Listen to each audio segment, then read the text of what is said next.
Chorvangizda qaysi usul yordamida boqsangiz kam xarajat va serdaromad bo'ladi? Bugungi videomiz shu haqida bo'lib o'tadi. Assalomu alaykum YouTube kuzatuvchilari, parranda ishqibozlari, kanalimiz a'zolari va kanalimiz mehmonlari. Parranda ishqibozi deyishimiz asosiy sababi kanalimizda 80% ma'lumoti asosan parrandachilik borasida.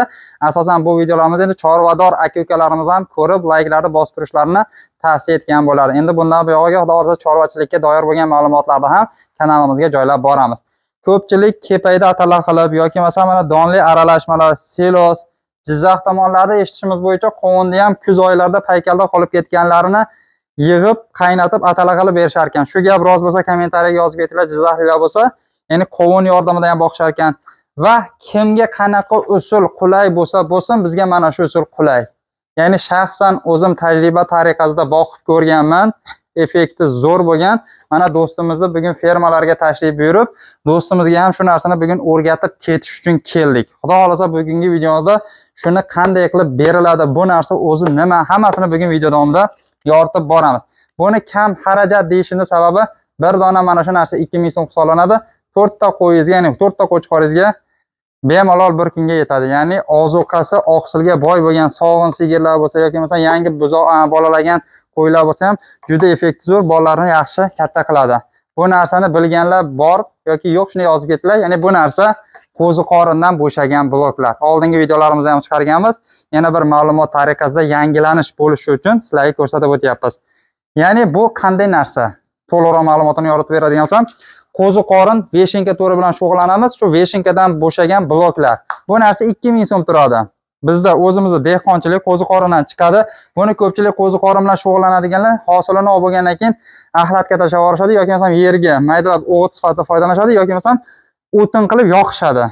Endi ularda usullardan ko'ra buni chorvaga to'g'ri foydalangan holda beradigan bo'lsangiz, tayyor shulxani o'ziga qaraganda buni foydali jihati 5 barobar ko'proq.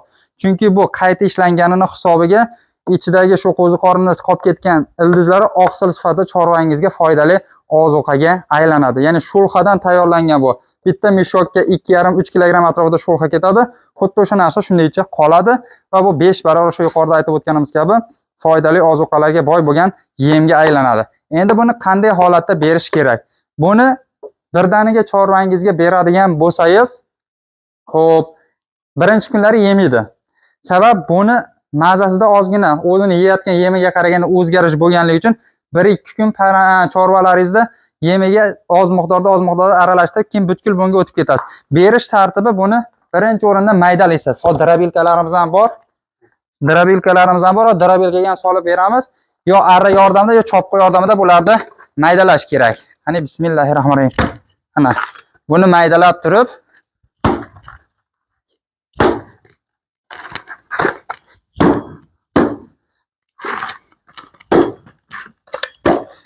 endi shipirib olasiz yana do'st.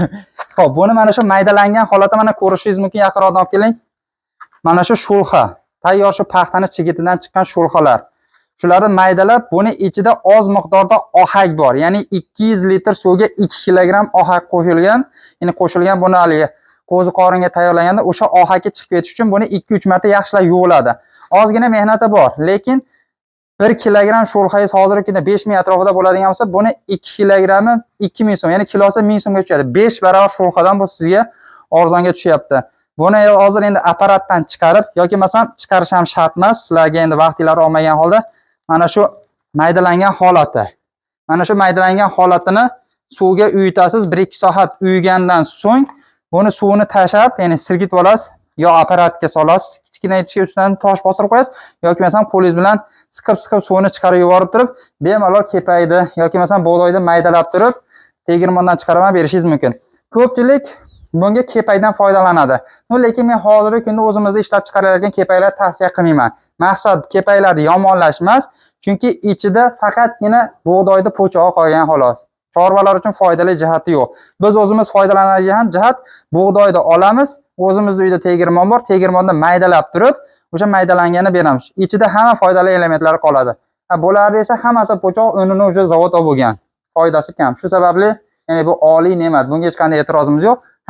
Hamma kepay haqida mening ma'lumotim, fikrim shu. Endi savol tug'iladi. Bu narsani foydali jihatini aytib o'tyapsiz. Buni qayerdan topishimiz mumkin degan savollar tug'iladi. Buni asosan shu veshinka qo'ziqorini bilan shug'ullanadigan aka-ukalarimiz bor. Bizga misol uchun aloqaga chiqadigan bo'lsangiz topib beramiz. Shaharda ko'pchilik bundan foydalanadi va blokini o'sha yuqorida aytib o'tganimiz kabi ahlatga yoki bo'lmasam yerga chiqarib tashlashadi.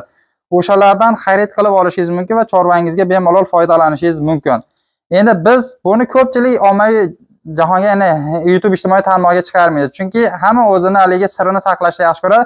Biz endi dehqonlarga, shu chorvador aka-ukalarimizga foydali bo'lishi uchun o'zimiz shu usuldan foydalanyapmiz va sizlarga ham foydasi tegishi uchun chiqaryapmiz. Bitta like asir, bitta like bosib qo'yasizlar. Yangilar kanalga obuna bo'lib qo'ysalaring ham bo'laveradi. Endi qisqacha do'stimizni bir fermalarni sizlarga endi ko'rsatib o'tamiz. Ma'lumotlarni yoritib boramiz. Marhamat, mana fermalarda ko'rishinglar mumkin. Bu yerda do'stimiz shu boqishayotgan qo'zi, qo'chqor va sog'liqlari bor naryoqda. Hop, yoshiga yetmagan, yoshiga yetgan novvoslar bor. Hozir ularni sekin asaliyona sizlarga ko'rsatib o'tamiz. Bu yerdagilar hammasi qanaqa? Sog'liqmi bular? Qo'radagimiz sog'liq. Sog'liq. Qo'chqor qo'shilgan bularga? Qo'chqor nariga qo'raga qo'shildi. Biror qo'chqor bilan qo'yiladi. Bularga qo'shilmagan. Yo'q, bularga qo'shilmaydi. Sotuvda bormi bular? Sotuvda bor, narxi optimga 3 million so'm. 3 million so'mdan qilib beriladi yosh qo'zilar. Necha oylik bo'ladi? Soni nechta? Soni bir 35 ta jami bor. Nariga qo'radagilar bilan.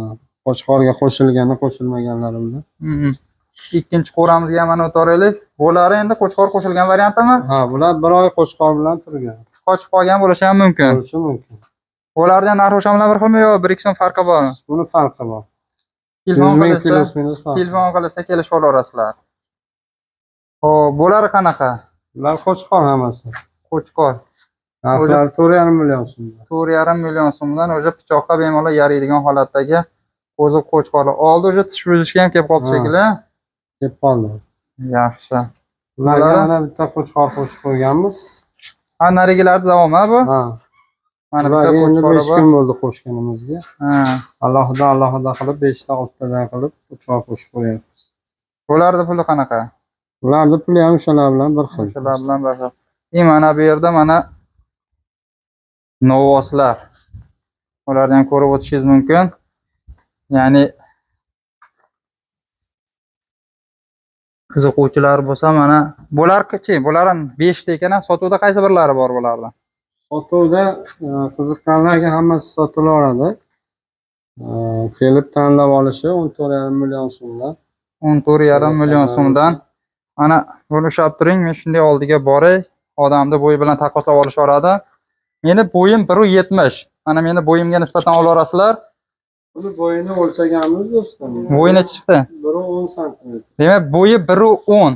Ana ko'rish. Qolganlari shu bilan teng pashti. Ikki dona sal bo'yi pastroq, ular 1.5 sm. Demak, 1.5 plus minus o'sha maydalari, kattalari 1.10 atrofida mana ko'rishinglar mumkin. Biroq 5 sm. Narigi shvedga qiziqadiganlar bo'lsa, mana shvedlarning variantidan ham bor ekan. Ko'rishinglar mumkin. Turchi. Mana. Mana shular 1.5 dedingizmi? Shu ikkovsi 1.5. Optim hammasini bitta olaman deganga qanaqa berasiz? Bizning kanalda nomidan chiqsa. Optimga uyga kelsa yoki telefon qilsa kelishamiz. 14,5 deyapsiz. 14,5 deyapsiz. Optimi bo'lsa-chi? Jazman bitta shart yopishadigan bo'lsa. Optimga 300 mingdan xayrini qilamiz. Dastavka qayergacha? Dastavka Vodiy bo'ylab. Vodiy bo'ylab dastavkasi. Manzilimizni aytib o'taylik. Manzil Farg'ona viloyati Rishton tumanida joylashgan. Rishtonni markazdan 1 kilometr uzoqlikda. Dehqonobodmidi? Dehqonobod mahalla fuqarolar yig'inida joylashgan bir mo'jazgina fermamiz. Xo'p, sizlarga taqdim etadigan video roligimiz ma'lumotlarimiz shulardan iborat edi. Video yoqamsa bitta like va kanalga obuna bo'lib qo'yinglar. Egalarining nomerlari videoning pastda turadi. Bemalol aloqaga chiqib, qo'zi qo'chqorlar yoki sog'lar kelsa qo'zi qo'chqor qo'zi sog'larni yoki bo'lmasa novvoslarni ham bemalol savdolashib olishinglar mumkin.